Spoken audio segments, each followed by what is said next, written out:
there, very good evening and a warm welcome to the news live on Rupavahini Channel Live.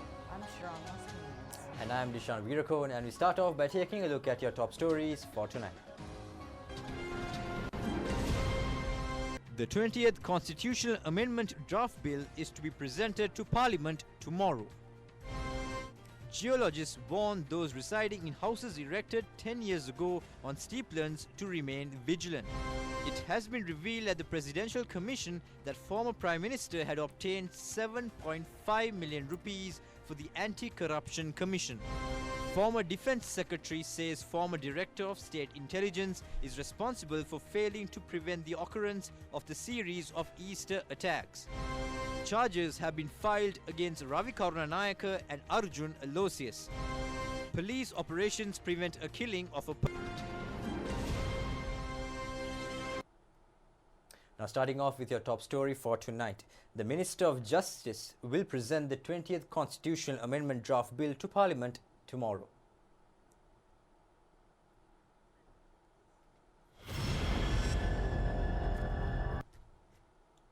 The proposal relating to the 20th Constitutional Amendment Draft Bill is included under number 5 of the parliamentary agenda. If any party challenges the draft bill in the Supreme Court, a 7-day period has been provided in this regard. The Supreme Court will have to deliver its verdict within 21 days. If the proposal is not challenged, the second reading of the debate on the 20th Amendment could be conducted upon 7 days of submission in Parliament.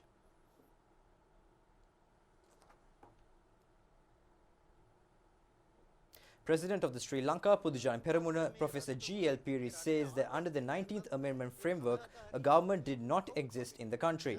It was a war between two power bases. Nobody was responsible for governance in that regime. As a result, the country could not be carried forward. Professor G.L. Piri also said that a two-third majority is necessary for a stable administration. He also said that they have requested two-third power from the people in order to establish a stable government which could steer the country towards development. He also said that the 20th Amendment will be passed after repealing the 19th Amendment. Something that changes your life story. Litro Gas. In other stories, President Gotabaya Rajapaksa says the government will give priority for the preparation of a plan and the implementation of a program that covers the entire process from preschools to higher education. He made these remarks at a discussion on the future plans of the State Ministry of Women's and Child Development, preschools and primary education, school infrastructure facilities and educational services at the President's office this afternoon. The President further said that locally produced set of equipment will be presented for the development of skills of preschool children.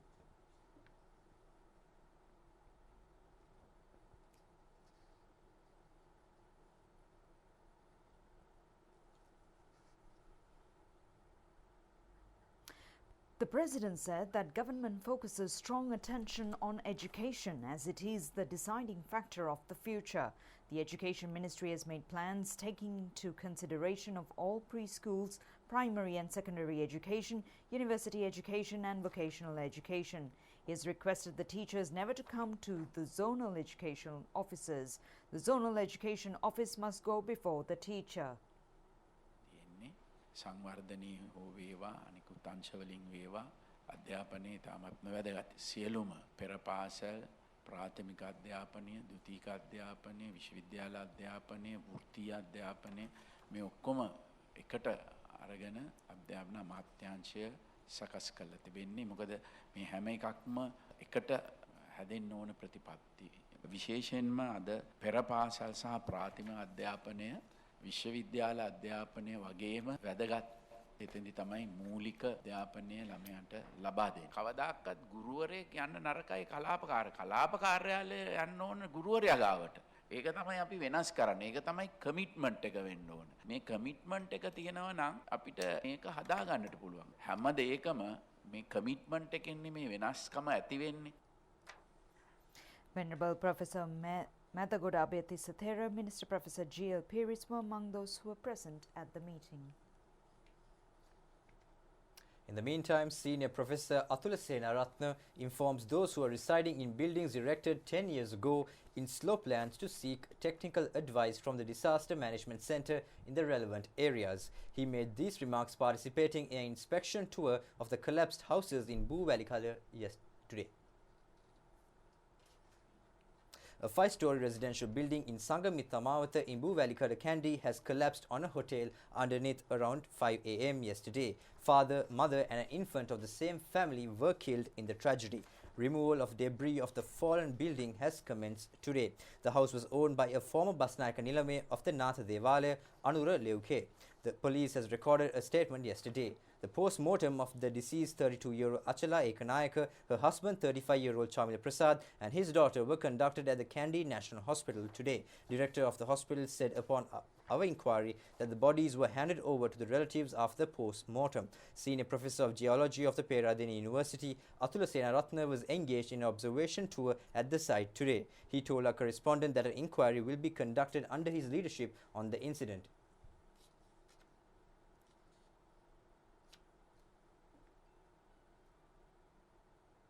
Professor Atula Senaratne said that it was built on a water hole. If the foundation was laid on the stable earth, the accident would not have occurred. He added that for the past 11 years, only building permits approved by the National Building Research Institute are permitted to be constructed. He further said that houses are being constructed on dangerous locations throughout the island. He instructed those residing in dangerous locations to seek technical advice from disaster management centers. Former Defence Secretary Hemasiri Fernando told before the Presidential Commission today that the responsibility of the failure to prevent the series of Easter Sunday terror attacks lies with the former Director of State Intelligence Service, Nilantha Jayawardena. He added that the director did not appropriately enlighten the intelligence officials. He also said that there was a strong relationship between the former Director of State Intelligence and former President Maithripala Sirisena. The former Defence Secretary has appeared before the Commission for the 5th occasion today. Attorney-at-law appearing on behalf of the former Defence Secretary has focused attention on the Commission on a media communique issued by the Media Division of the former President against his client. He added that the letter forwarded by the private secretary of the former President has accused his client for propagating false information with hatred. When the Commission has inquired an attorney representing former President Maithripala Sirisena regarding the alleged defamation, he said that he was not aware of the media release. He also said that the former President has never given instructions in this regard. The Commission has allowed the lawyer representing the former President Maithripala Sirisena to present facts in this regard tomorrow. Former Defence Secretary Hemasiri Fernando, responding to further inquiries, said although the State Intelligence Service had reported on extremism on Zahram Hashim, the facts have not been prepared analytically. He also said that the State Intelligence Service did not make any warnings on the bomb explosions. Hemasiri Fernando further said he was informed through a WhatsApp message on a possible attack on April 21st or a day before that. He further said that he does not read WhatsApp and Facebook messages as he's an aged person. Nilantha Jayawardena could have sent the message through a messenger in distance of 2 kilometers.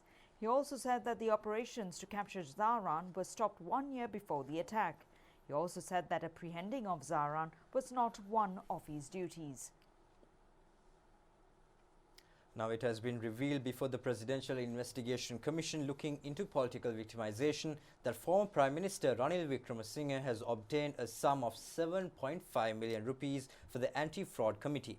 This was disclosed when a complaint filed by former Director General of the Tourist Board, D.S. Jayavira, was taken up for hearing, making members of the Anti-Fraud Committee as respondents. He also said that state employees have been recruited in an unlawful manner. Parliamentarian Anurakumara Dissanayake has appeared before the Presidential Investigation Commission probing political victimization this morning. He was present in connection with the complaint filed by former Director General of Tourism Development Authority D.S. Jayavira. D.S. Jayavira has complained to the Commission that filing a case based on false accusation on a program for promotion of local tourism implemented by the Tourism Development Authority during the period of the government of good governance was carried out with malicious intention of political revenge. The president of the Presidential Investigation Commission investigating political victimization, retired Supreme Court Judge Upali Aberatne, has ordered today to record a statement from former US Ambassador Jalia Wickramasuriya using Skype technology. It has been instructed to use this technology to record this statement as Wickramasuriya is presently staying in the United States. The statement is scheduled to be recorded on the 1st of next month. And now Jalia Wickramasuriya has complained to the Commission that he has been subjected to political victimization through the incarceration for a period of 4 months on a financial fraud charge.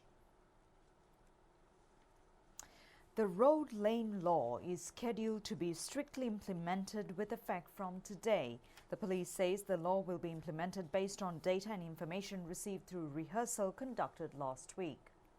The road lane law has been introduced as a remedy to traffic congestion in the city of Colombo. Accordingly, it will get underway in 4 main roads from 6 a.m. to 9 a.m. and also from 4 p.m. to 8 p.m. In roads with 3 lanes, the first lane is reserved for buses, 3-wheelers and motorcycles. The second lane is for other vehicles. The police say motorcycles and 3-wheelers are permitted to travel on the second lane as well. The third lane is reserved for other vehicles. In roads with 4 lanes, the law will be operated in the first 3 lanes as in roads with 3 lanes. However, the 4th lane will be reserved only for other vehicles. The police CCTV division and mobile inspection vehicles used to monitor the motorists who violate the law. During this week, a fine will not be imposed on offenders. A law advisory service will be implemented on behalf of culprits.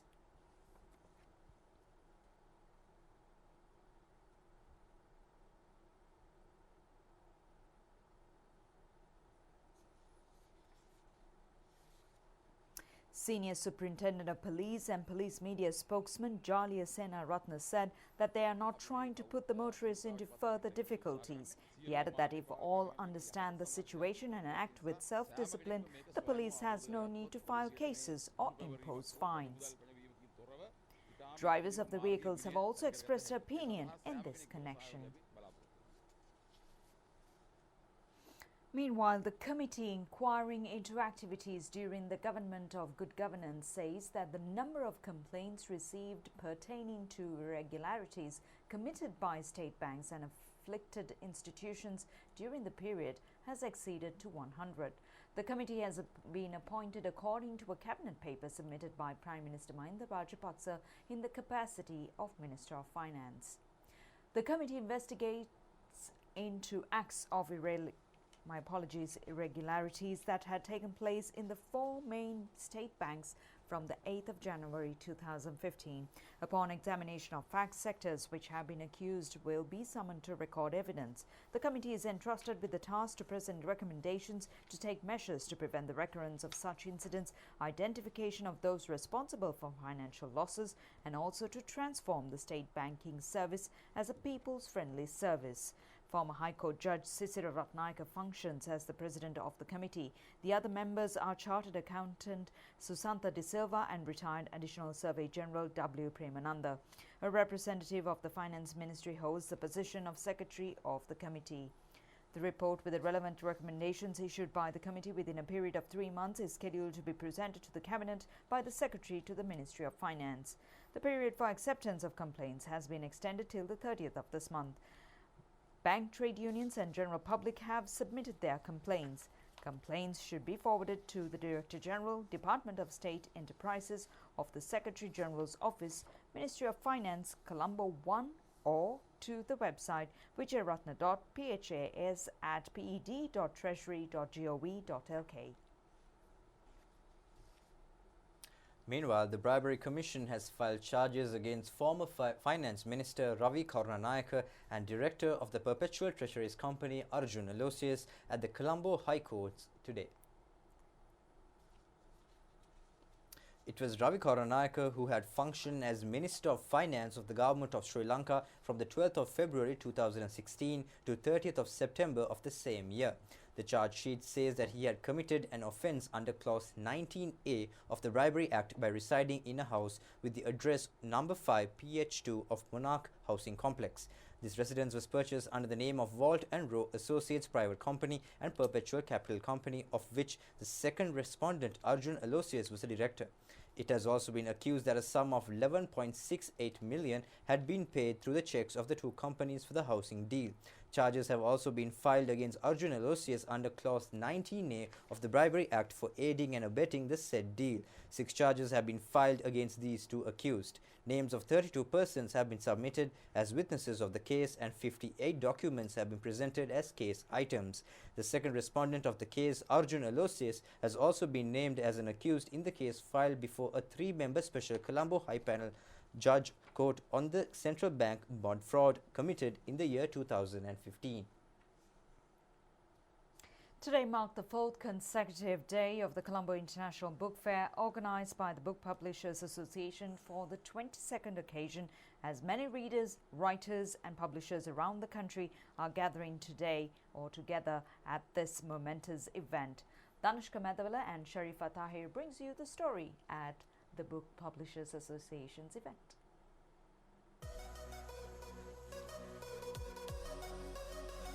A reader lives 1,000 lives before he dies. The man who never reads lives only once.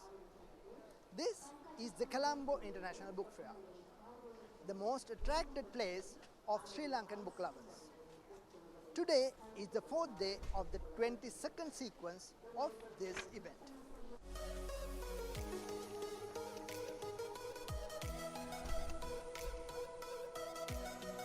This is a kind reminder to everybody who's planning on visiting the Colombo International Book Fair. Always remember to adhere to health guidelines, because the Sri Lanka Book Publishers Association is also very keen on that, as a lot of people have got together to put this pandemic under control. So we need to play our part as well. So always remember to have social distancing, maintain a 1 meter distance, wear your face mask and avoid touching your face, eyes, nose, and you know well what you should be doing.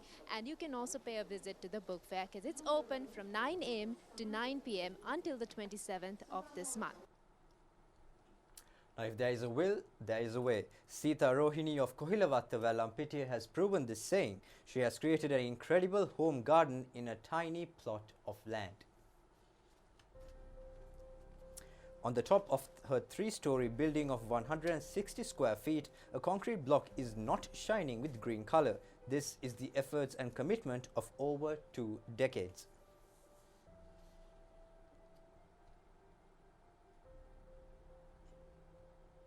Sita Rohini has grown many crops targeting her own consumption as well as markets. She says that she received immense mental comfort by looking at her cultivations.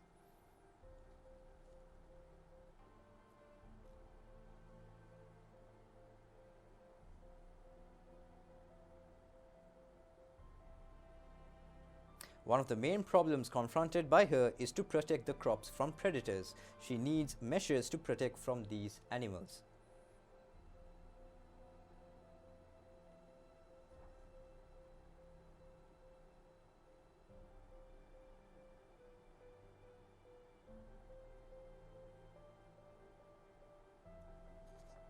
She has been engaged in cultivations as an exemplary woman for over 20 years.